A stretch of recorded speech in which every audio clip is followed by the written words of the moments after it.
श्रीमान् वेंकटनाथार्य कवितार्किककेसरी वेदान्ताचार्यवर्यो मे सन्निधत्तां सदा हृदि। तत्त्वमुक्ताकलापे पञ्चमश्लोकः। आवापोद्वापतस्युः कति कति कविधी चित्रवत्तदर्थेषु अनन्त्यात् अस्ति नास्त्योः अनवधि कुहना युक्तिकान्ताः कृतान्ताः तत्त्वालोकस्तु लोक्तुं प्रभवति सहसा समस्तान् पुंस्ते तत्त्वेन दृष्टे पुनरपि न खलु प्राणिता स्थाणुतादिः। अयं श्लोकः तत्त्वज्ञानस्य प्रयोजनं ब्रवीति। पूर्वस्मिन् श्लोके साधये सर्वमर्थमिति आचार्याः प्राहुः। तत्कथं संगच्छते सर्वम् अर्थं साधयितुं कथं शक्नुमो वयम् इति शंका भवति। कुतः इयं शंका जायते? सिद्धान्ताः भिन्नभिन्नाः बहुविध अपन्याययुक्ताः वर्तन्ते।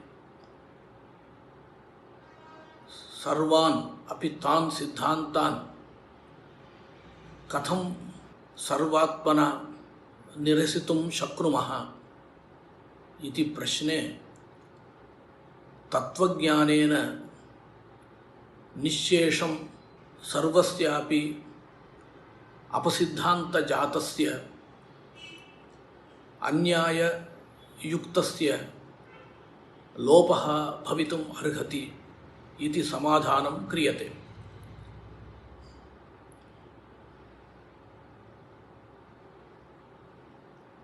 श्लोकस्य पूर्वार्धेन शंकायाः पुष्टीकरणं प्रतिपाद्यते। आवापोद्वापतः स्युः कति कति कविधी चित्रवत् तत्तदर्थेषु आनन्त्यात् अस्ति नास्त्योः अनवधि कुहना युक्तिकान्ताः कृतान्ताः इति पूर्वार्धं। कृतान्ताः सिद्धान्ताः, अनवधि कुहना युक्तिकान्ताः। अवधिरेव नास्ति तादृश्यः युक्तयः ताभिः युक्तिभिः सम्यक्त्वेन भान्ति एते सिद्धान्ताः। अनवधि कुहना इत्यत्र अनवधित्वं युक्तिषु अन्वेति। ताः युक्तयः कुहनायुक्तयः छल जाति हेत्वाभासरूपाः युक्तयः। कुहना शब्दः वंचनार्थकः,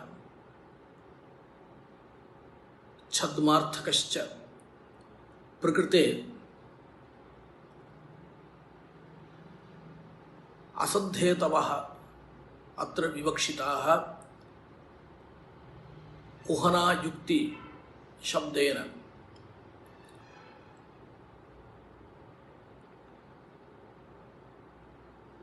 एते सिद्धान्ताः बहवः सन्ति इति प्रतिपादयितुं पूर्वपादः। आवाप उद्वापतः। आवापः संग्रहः, उद्वापः त्यागः। संग्रहेण त्यागेन च कति कति सिद्धान्ताः सन्ति कविधी चित्रवत्। कविधी चित्रं काव्यं। काव्यानि बहूनि भवन्ति। एकस्य भगवतः श्रीरामस्य विषये एव कति कति काव्यानि सन्ति। तद्वत् बहवः सिद्धान्ताः कथं संग्रहः, कथं त्यागः, कस्य संग्रहः, कस्य त्यागः इति प्रश्ने उच्यते आनन्त्यात् अस्ति नास्त्योः। अस्तीति प्रयोगः, नास्तीति प्रयोगः, एते प्रयोगाः अनन्ताः भवन्ति तत्तदर्थेषु। बहवः अर्थाः, अनन्ताः अर्थाः, एकैकस्मिन् अपि अर्थे अस्तित्वम् एकस्मिन् पक्षे, नास्तित्वम् अपरस्मिन् पक्षे, एवञ्च बहवः अस्ति नास्ति प्रयोगाः भवन्ति।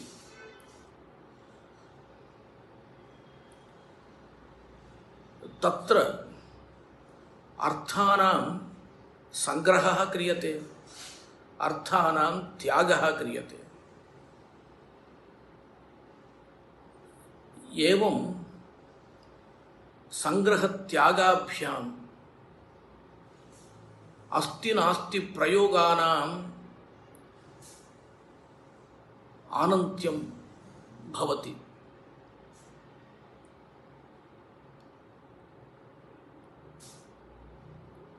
एवं सति किं लब्धम्? एकस्मिन्नेव विषये अस्तित्वं केषाञ्चित् वादिनां, नास्तित्वम् अपरेषां वादिनां। परमाणवः सन्तीति केचन, दृश्यातिरिक्तः परमाणवः न सन्तीति अपरे। एवमेव बहुषु विषयेषु बहवः पक्षाः इति विप्लवः जातः। तत्रोच्यते तत्त्वालोकस्तु लोप्तुं प्रभवति सहसा निस्समः। निस्समः समाभ्यधिकदरिद्रः तस्य तत्त्वज्ञानस्य समानः आलोकः नास्ति। तदभ्यधिकः आलोकोऽपि नास्ति। अयं तत्त्वज्ञानाख्यः आलोकः सहसा इतर नैरपेक्षेण तान् समस्तान् कृतान्तान् लोप्तुं प्रभवति, नाशयितुं प्रभवति। संशय विपर्यादिकं तदनन्तरं न भवति, यतः तत्त्वाध्यवसाये जाते संशय विपर्यादि सामग्रीणाम् अभावः। तत्र आचार्याः अन्तिमपादेन तत्त्वं प्रतिपादयन्ति। पुंस्त्वे तत्त्वेन दृष्टे न खलु पुनरपि प्राणिता स्थाणुतादिः इति। स्थाणुर्वा पुरुषो वा इति संशये जाते पुंस्त्वं पुरुषत्वं यथावत् अवगतं चेत् अनन्तरं स्थाणुत्वं न स्थास्यति इति एकः अर्थः। परमार्थस्तु पुंस्त्वे तत्त्वेन दृष्टे, पुरुषत्वे यथावत् दृष्टे। पूर्वमेवाहमिहासमिति तत्पुरुषस्य पुरुषत्वं स सहस्रशीर्षा पुरुषः इति आरण्यकम्। पुरुषशब्देन पुरुषोत्तमः उच्यते।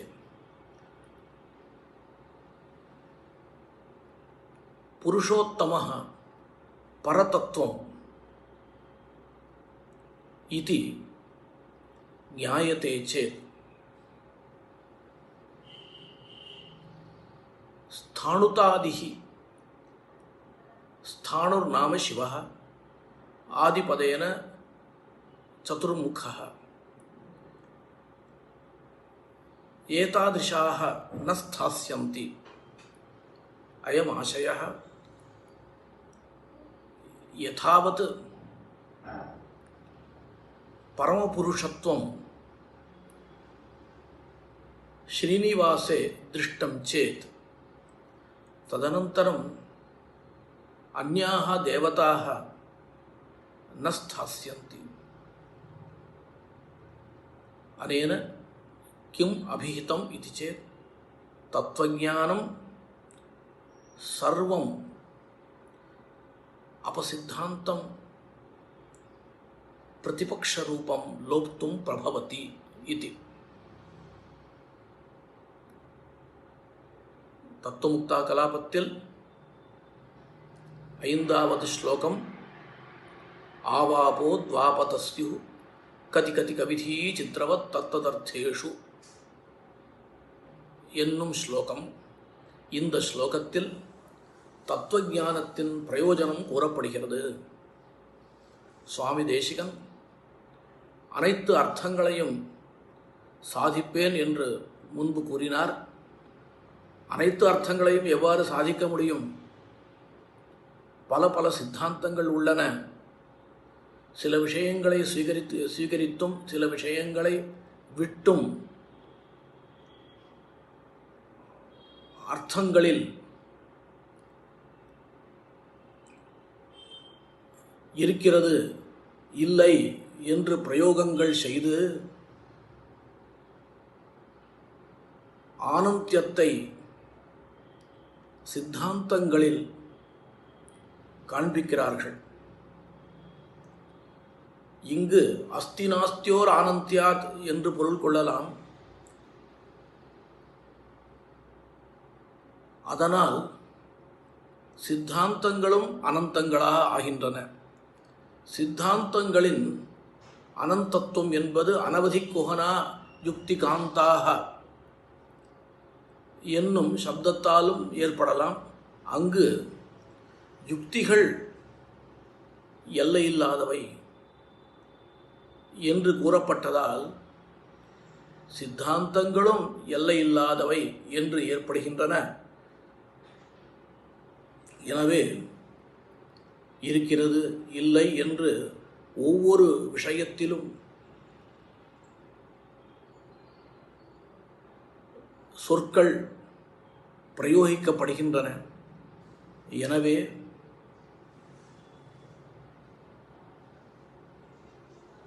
பல பல சித்தாந்தங்கள் உள்ளன. அங்கு கூறப்பட்ட யுக்திகள் அனைத்தும்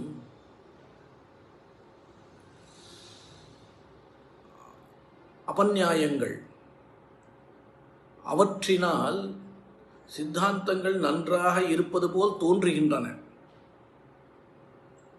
அப்படிப்பட்ட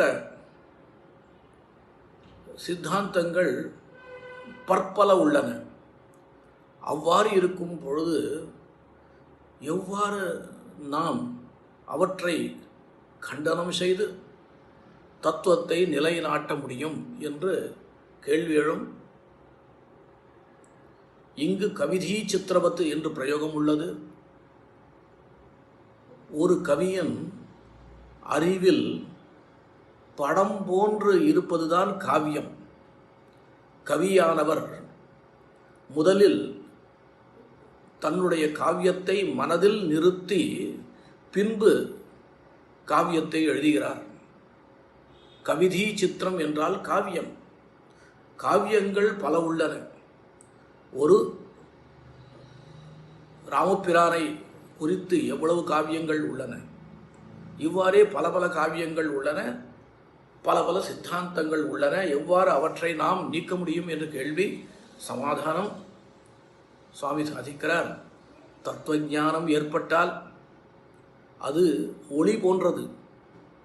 அது அனைத்து சித்தாந்தங்களையும் கண்டித்துவிடும். தத்துவஞானத்துக்கு சமானம் எதுவும் கிடையாது. அதனை காட்டிலும் உயர்ந்தது எதுவும் கிடையாது. அப்படிப்பட்ட தத்துவஞானம் அனைத்து சித்தாந்தங்களையும் போக்குவதற்கு சமர்த்தமாக இருக்கிறது. பும்ஸ்த்வே தத்வேன திருஷ்டே புனரப்பி நகலு பிராணிதா ஸ்தானுதாதி என்பது 4வது பாதம். பரமபுருஷத்துவம் என்பது யாரிடத்தில் இருக்கிறது? ஸ்ரீயப்பதியான நாராயணனிடத்தில் இருக்கிறது என்று உள்ளபடி அறிந்தால் சிவன் பிரம்மா முதலானவர்கள் இருப்பார்களா? அதாவது பரமபுருஷத்துவம் பரதத்துவம் என்பது எது? பரமபுருஷத்துவம் எந்த தத்துவத்தில் இருக்கிறது என்று கேள்வி எழுந்தால் அது சிவன் நாராயணனிடத்தில் பரமபுருஷத்துவம் இருக்கிறது என்று புருஷ சூக்தத்தினாலேயும் மற்றும் உபனிஷத்துக்களாலும் நிர்ணயம் செய்துவிட்டால் மற்ற தேவதைகள் பற்றி சம்சயமோ பிரமமோ ஏற்படாதல்லவா? உலகத்தில் கூட இது மரமா மனிதனா என்று இருட்டில் சம்சயம் ஏற்பட்டால் இவன் மனிதன்தான் என்று யுக்திகளை கொண்டு நிர்ணயம் செய்துவிட்டால் அறியப்பட்ட மரம் போய்விடும் அல்லவா? எனவே தத்துவஞானம் அனைத்து சித்தாந்தங்களையும் அதாவது அபசித்தாந்தங்களையும் போக்கிவிடும். கவிதார்க்கிக சிம்ஹாய கல்யாண குணசாலினே ஸ்ரீமதே வெங்கடேஷாய வேதாந்த குரவே நமः.